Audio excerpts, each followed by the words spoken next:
Alright, this is Confessions video 8.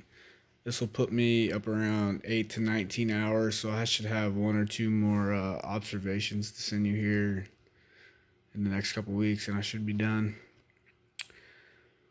This was from this last Friday. I observed at Eudora Elementary, um, and I tried to get into a couple classrooms because really I usually just go into the PE classroom because that's my major. Um, and I'll talk about that here in a minute. But I'm relating this to the language diversity in schooling. And so, really, the only way Eudora is really not that diverse when it comes to Hispanics, people with different languages. Um, and it kind of surprises me because Eudora Elementary is actually one of the biggest in Kansas. Um, so I really had to actually ask a few teachers about, if they've dealt with any of this before in their classroom.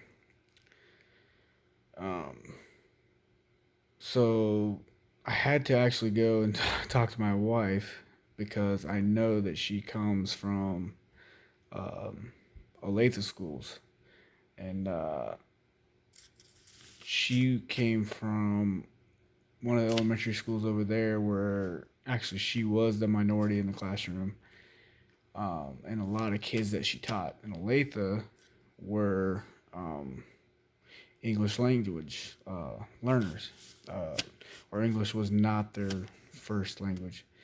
So she taught with interpreters a lot, and she actually learned sign language, um, stuff like that. She said it was a great experience. But here in Eudora, teachers don't really. I mean, a lot of them are from Eudora. They've never even been out and had to deal with any type of English language learning with their students. But what Eudora does have is a lot of working class families and middle class. But what these teachers see a lot are white or some black students, maybe a couple Asian students. But what they see is lack of reading skills, lack of writing skills,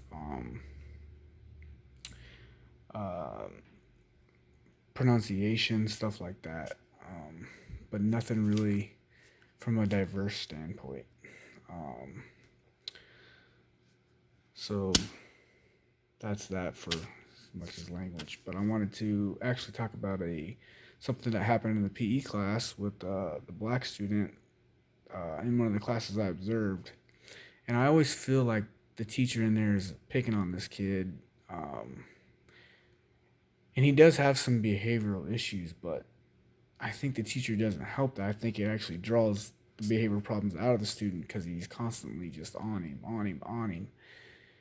So the kid fell and he got tripped by another kid, actually. So it wasn't even his fault. And the teacher yelled at him, and I just felt like, man, you're not giving this kid a chance to even explain to you that it wasn't his fault, for one. And he's just always on him. And I just feel like this teacher is just, he's really not that great of a teacher. So, anyhow, that's Confessions Video 8.